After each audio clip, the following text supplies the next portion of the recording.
જય શ્રી કૃષ્ણ દર્શક મિત્રો, મારી યુટ્યુબ ચેનલ અમૃતવાણીમાં આપ સૌનું હાર્દિક સ્વાગત છે। આજે આપણે આ વિડીયોમાં સાંભળીશું ભાદરવા માસમાં પૂર્ણિમાથી લઈને અમાસ સુધી જે શ્રાદ્ધ પક્ષ કહેવાય છે, જેમાં આપણે પિતૃ માટે તર્પણ, પિંડદાન, શ્રાદ્ધ કર્મ, દાન પુણ્ય આદિ વગેરે કરીએ છીએ। આ દિવસોમાં આપણે સાંભળીશું ગરુડ પુરાણની 16 અધ્યાયની કથા, જેમાં આપણે રોજ એક અધ્યાયનું શ્રવણ કરીશું, જે સાંભળવાથી ભગવાનની કૃપા પ્રાપ્ત થાય છે અને પિતૃઓને પણ મુક્તિ મળે છે। તો શ્રાદ્ધ પક્ષમાં ગરુડ પુરાણ અવશ્ય સાંભળવું અને વાંચવું જોઈએ। લોકોના મનમાં એવી વાત ઠસી ગઈ છે કે ગરુડ પુરાણ માત્ર મરણ પામેલા વ્યક્તિના 12મા સુધી વાંચન થાય છે। આ કાયમ વાંચવાનો વિષય નથી। આ માન્યતા એકદમ ખોટી છે। આ પુરાણ અન્ય પુરાણોની જેમ નિત્ય પઠન પાઠન મનનનો વિષય છે। આ નિત્ય વાંચવાથી પુણ્યની પ્રાપ્તિ સાથે ભક્તિ, જ્ઞાનમાં વધારો તેમજ આત્મકલ્યાણમાં સહાયક રૂપ અવશ્ય થાય છે। આ ગરુડ પુરાણમાં માનવીએ કેવા કર્મો કરવા જોઈએ જેથી મરણ બાદ પ્રેત યોનિ ભોગવવી ન પડે તેની સરળ વાત બતાવવામાં આવી છે। યમ માર્ગમાં ભોગવવી પડતી યાતનાઓ અને તેના ઉપાય માટે કેવા કેવા દાનો આપવા જોઈએ તે સઘળું બતાવવામાં આવેલ છે। અધ્યાય બીજો, યમ માર્ગનું નિરૂપણ વર્ણન। ક્રીદશો યમ લોકસ્ય પંથ ભવતી દુઃખદઃ યાતિ યથા પાપાસ્તમને કશય કેશવઃ। ગરુડજીએ કહ્યું કે હે ભગવાન, યમલોકનો માર્ગ કેટલો દુઃખદાયક, યાતના ભર્યો ને વિકટ છે। અહીં પાપી જીવ અનેક પ્રકારના પાપો કરવાથી એમાં કેવી રીતે આવે છે, આ સઘળું મને વિસ્તારપૂર્વક જણાવો। શ્રી હરિ બોલ્યા કે હે ગરુડ, યમલોકનો અતિ દુઃખદાયી અને યાતનાથી ભરપૂર માર્ગ હું તને બતાવું છું, તો ધ્યાન દઈને સાંભળો। તમે મારા ભક્ત હોવા છતાં તે માર્ગનું વર્ણન સાંભળતા જ ભયથી ધ્રુજી ઉઠશો। યમ માર્ગે જતો એ પ્રેત જ્યાં જ્યાં વિશ્રામ કરે છે ત્યાં ત્યાં વૃક્ષોની છાયા તો હોતી નથી, ત્યાં ન તો અન્ન કે પાણી હોય છે જેનાથી જીવના પ્રાણનો નિર્વાહ થઈ શકે, ના તો ત્યાં ક્યાંય પાણી નજરે પડે છે જેનાથી અતિ તરસ્યો જીવ પાણી પી શકે, તે તરસ્યો અને ભૂખ્યો જ રહે છે। હે ખગરાજ, એ લોકમાં 12 સૂર્ય એવા તપે છે જાણે પ્રલયના અંતમાં અગ્નિ ધગધગતો હોય છે। ત્યાં ઠંડક અને હવાથી જીવ અતિશય પીડિત થાય છે। ક્યાંક તેને મોટા મોટા ઝેરી અને ભયાનક ડર ઉપજે એવા સાપો કરડાવવામાં આવે છે, તો ક્યાંક ક્યાંક તીક્ષ્ણ ધારદાર સોય જેવા કાંટાઓથી બાંધવામાં આવે છે। ક્યાંક ક્યાંક તો ભયાનક વિકરાળ સિંહો, વાઘ અને કૂતરાઓ કરડાવવામાં આવે છે। ક્યાંક મોટા વીંછીઓ કરડાવવામાં આવે છે, તો વળી ક્યાંક ભયાનક આગની જ્વાળામાં તપાવવામાં આવે છે। ત્યાર પછી જીવ રઝળતો, હેરાન પરેશાન થતો આગળ વધે છે, તો એક વિશાળ અસીપત્ર નામનું ભયાનક વન આવે છે, જેનો વિસ્તાર 2000 યોજન જેટલો છે। જે વન લાંબી લાંબી સાંચોવાળા કાગડાઓ, ગીધ અને ઉલ્લુ તથા મધમાખીઓથી ભરેલું હોય છે અને વનમાં ચારે તરફ પ્રચંડ દાવાગ્નિ સળગતો હોય છે। જ્યારે કીટ અને માખીઓ કરડવાથી અગ્નિની ગરમીથી બચવા માટે તે જીવ વૃક્ષ નીચે જાય છે, તો તલવારની સમાન તેજ ધારવાળા એ વૃક્ષોના પાંદડાઓથી જીવનું શરીર છિન્ન ભિન્ન થઈ જાય છે।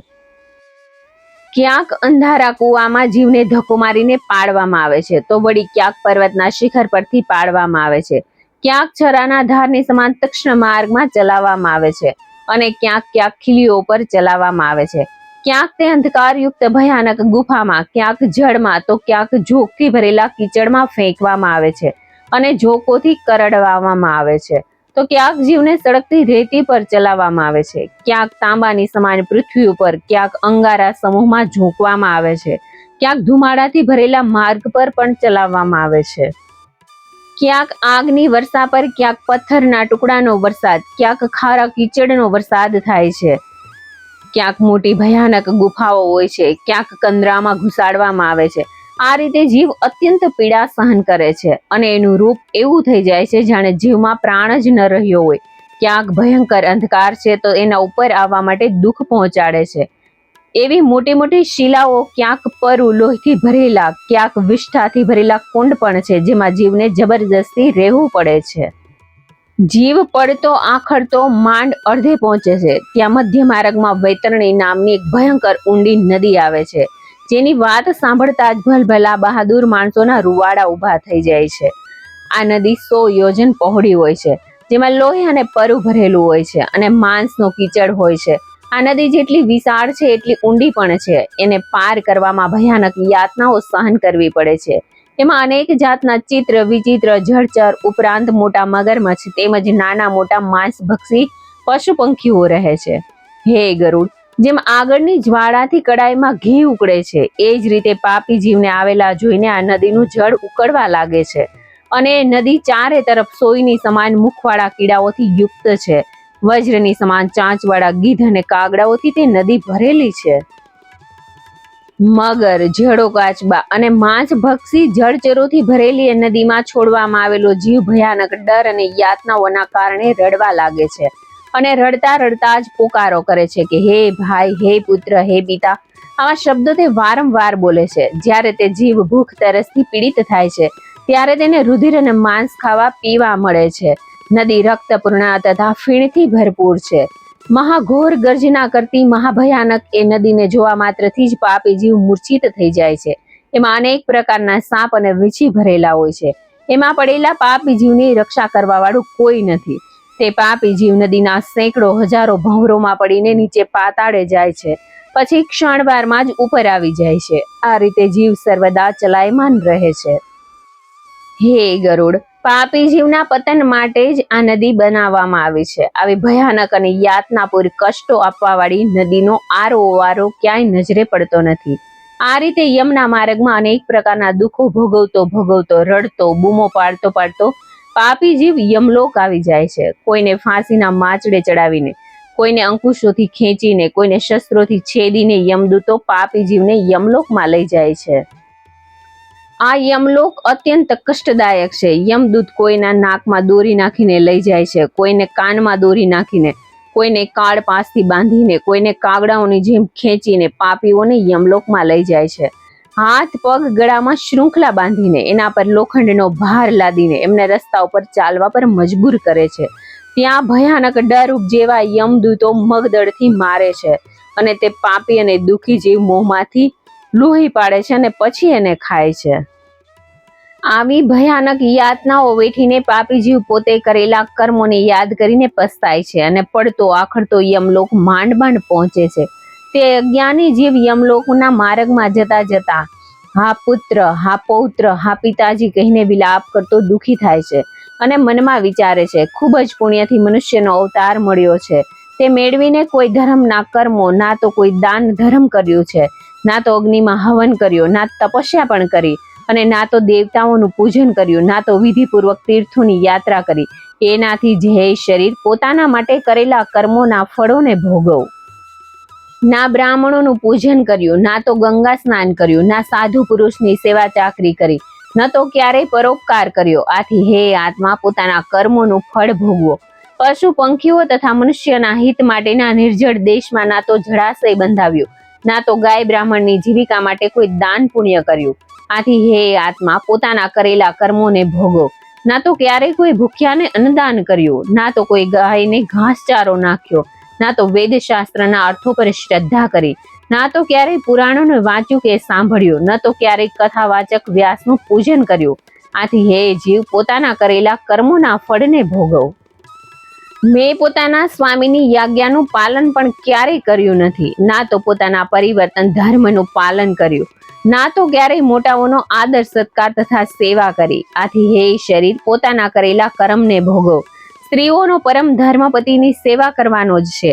એ જાણવા છતાં પણ જે સ્ત્રીએ પતિની સેવા નથી કરી, વિધવા હોવા છતાં તપસ્યા નથી કરી, આથી પોતાના કર્મના ફળને પ્રાપ્ત કરી મેં પોતાના પૂર્વ કર્મો દ્વારા અત્યંત દુઃખદાયક નારી શરીર મેળવ્યું. એનાથી ના તો માસોપવાસ, ના તો ચંદ્રાપણ વ્રત કે પતિવ્રત ધર્મના નિયમોનું પાલન કર્યું. આ રીતે સ્ત્રી પુરુષ જીવ અનેક પ્રકારથી વિલાપ કરીને પોતાના પહેલા જન્મના કર્મોનું સ્મરણ કરે છે અને શરીરને યાદ કરીને એના જ વિષયોમાં વિચારે છે. ત્યારે જીવ આવી યાતનાઓ ભોગવીને યમલોકમાં જાય છે.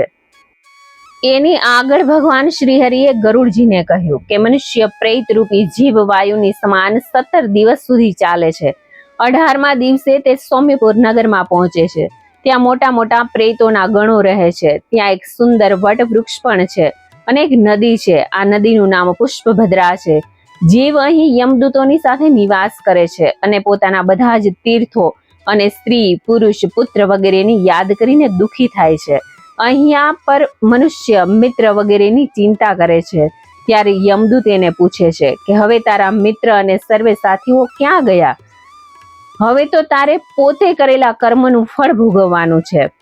પોતાના કર્મનું ફળ ભોગવતા ભોગવતા કાળ દ્વારા નિર્ધારિત માર્ગ પર ચાલો. યમદૂતો જીવને ધમકી આપતા રહે છે કે તમે અમારા બળને નથી જાણતા. તે ક્યારેય એવો પ્રયત્ન જ નથી કર્યો જેનાથી તારી યમ માર્ગની યાત્રા ન થાય. અર્થાત તે તારા જીવનમાં ક્યારેય કોઈ પણ જાતનું પુણ્ય કામ કર્યું જ નથી જેનાથી નરકની યાતના ન સહેવી પડે. હવે તો નિશ્ચિત છે કે તારે યમલોકમાં ચાલવાનું જ છે. સામાન્ય બાળક પણ યમલોકને જાણે છે અને પરલોક યાત્રી તે ક્યારેય બ્રાહ્મણના મુખથી પુરાણની કથા સાંભળી છે અને ક્યારેય અનુભવ કર્યો છે કે યમલોકમાં ખૂબ જ યાતનાઓ છે. આવી રીતે કહીને પાપી જીવ યમદૂત મગદળથી મારે છે અને મૂર્છિત થઈને પડે છે, ડરીને ભાગ ભાગ કરે છે અને પછી પડી જાય છે. યમદૂત એને પકડીને યાતના આપે છે. યમદૂત એને ઢસડીને લઈ જાય છે. એ જીવ પોતાના ઘરથી 13મા દિવસે ચાલે છે અને સૌમ્યપુરમાં 17 દિવસ પછી પહોંચે છે. ત્યાં જઈને પોતાના પુત્રો દ્વારા કરવામાં આવેલ શ્રાદ્ધનું ભોજન કરે છે. ત્યાંથી આગળ જીવ પ્રયાણ કરે છે અને સૌરીપુરમાં આવે છે. ત્યાં યમનું રૂપ ધારણ કરનાર જંગમ નામના રાજાને જોતા જ એ ભયથી ફફડી ઉઠે છે અને ત્યાં જ આરામ કરવાને બેસી જાય છે. આ નગરમાં પહોંચ્યા પછી ત્રિમાસિક શ્રાદ્ધમાં આપેલ અન્નજળને ગ્રહણ કર્યા પછી નગરને પાર કરીને પ્રેત જલ્દીથી નગેન્દ્ર ભવન નગરમાં જાય છે. ત્યાં અતિ ભયાનક બિહામણું વન હોય છે. એને જોતા જ પ્રેત જીવ ભયથી ફફડી ઉઠે છે અને અતિ દુઃખી થઈને રડતા રડતા બૂમો પાડે છે, ચિત્કારો કરે છે. યમના દૂતો તેને વારે ઘડીએ મારી મારીને ઢસડતા લઈ જાય છે. આ વનને પસાર કરવામાં જીવને 2 મહિના જેટલો સમય લાગી જાય છે. અહીં જીવ પોતાના ઘરવાળા દ્વારા દ્વિમાસિક શ્રાદ્ધમાં આપેલ અન્નજળ ખાઈ પીને નવા કપડાં પહેરીને યમદૂતોની સાથે આગળ વધે છે. 3જા મહિને આ જીવ ગંધર્વપુર પહોંચીને પરિવાર દ્વારા આપેલ પિંડનું ભોજન કરીને તૃપ્ત થઈને આગળ વધે છે. 4થા મહિને તે જીવ યમના દૂતો સાથે શૈલપુર નામના નગરમાં પહોંચે છે. અહીં પથ્થરના વરસાદની એને ભયાનક યાતના સહન કરવી પડે છે. 4થા મહિનામાં આપવામાં આવેલ પિંડથી ભોજન કરીને તે થોડા સુખનો અનુભવ કરે છે. ત્યાર પછી અહીંથી 5મા મહિને જીવ કૌચપુરમાં પહોંચે છે. અહીં 5મા મહિનામાં આપવામાં આવેલ શ્રાદ્ધના અન્નથી પેટ ભરીને તે ક્રૂરપુર પહોંચે છે. ત્યાં અતિશય નિર્દયી પ્રાણીઓ રહે છે. જીવને અતિ કષ્ટદાયી પીડાઓ પહોંચાડે છે. 5 મહિના પછી 15 દિવસ વીત્યા પછી જીવ અહીં અન્ન જળ ખાઈ પીવે છે અને પછી ત્યાં જ રોકાય છે. થોડો સમય રોકાયા પછી ફરી યમદૂતો સાથે આગળ વધવા લાગે છે. થોડા આગળ વધ્યા પછી યમદૂતો ફરી એને હેરાન પરેશાન કરવાનું ચાલુ કરે છે. યમદૂતો એને ભયાનક રીતે ઘસડે છે. આ રીતે યાતનાઓ ભોગવતો જીવ આગળ વધે છે અને ચિત્રભવન નામના નગરમાં આવે છે. આ ચિત્રભવન સ્થાન પર યમરાજના નાના ભાઈ વિચિત્ર નામનો યમરાજ રાજ્ય ચલાવે છે. આ વિચિત્ર મોટા દેહવાળો છે અને ખૂબ જ ભયાનક અને ડરામણો લાગે છે. જ્યારે જીવ એને જુએ છે ત્યારે ખૂબ જ ગભરાય છે અને ભાગવાનો પ્રયાસ કરે છે, પણ તે પરવશ થઈ જાય છે. ત્યાર પછી વૈતરણી નદીના કિનારે પહોંચે છે. અહીં વૈતરણી નદી પાર કરાવવા માટે ઘણા નાવિકો પોતપોતાની નાવો લઈને જ ઊભા હોય છે. આ મલ્લાહો જીવ પાસે આવીને કહેવા લાગે છે, અમે વૈતરણી નદી પાર કરાવવા વાળાઓ છીએ. નજીકમાં જ નાવ છે. જો તે પોતાના જીવનમાં પુણ્ય કર્યા હોય તો તું આવીને નૌકામાં બેસી જા. અગર પાપ કર્મ જ કર્યા હશે તો અમારી નૌકામાં બેસી શકીશ નહીં. જે વ્યક્તિ જ્ઞાન ચક્ષુથી જોઈને દાન કરે છે તે જ વૈતરણી નદીને પાર કરી શકે છે. દાનમાં ગૌદાનનું મહત્વ વધારે છે. યાની ગૌદાન કરવા વાળી વ્યક્તિ વૈતરણી નદી પાર કરવાને અધિકારી થઈ જાય છે. આ રીતે યમપુરીના માર્ગમાં પોતાને અસમર્થ જાણીને પાપી જીવ ફક્ત દેવનું જ સ્મરણ કરીને રહી જાય છે.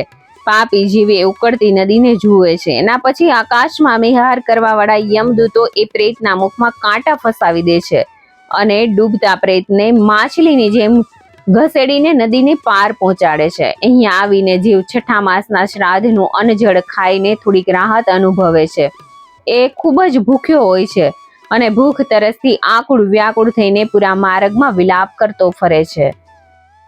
ત્યાંથી યમદૂતો સાથે પાપી જીવ આગળ વધતા બ્રહ્મપદ નગરમાં આવે છે. જ્યારે જીવ આ નગરમાં પહોંચે છે ત્યારે તેના પુત્રો દ્વારા કરવામાં આવેલ 7મા મહિનાનું શ્રાદ્ધ ખાઈને સંતોષ અનુભવે છે.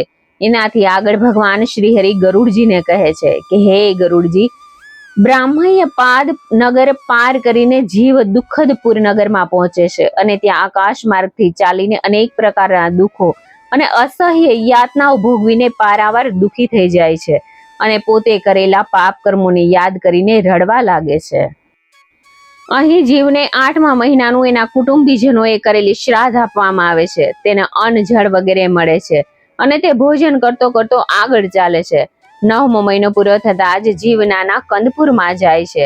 ત્યાં નાના કંદ ગણોને જોઈને અનેક પ્રકારના દુઃખો ભોગવે છે. ભયભીત થઈને બૂમો પાડવા લાગે છે અને પોતે કરેલા ખરાબ કામોનો પસ્તાવો કરે છે.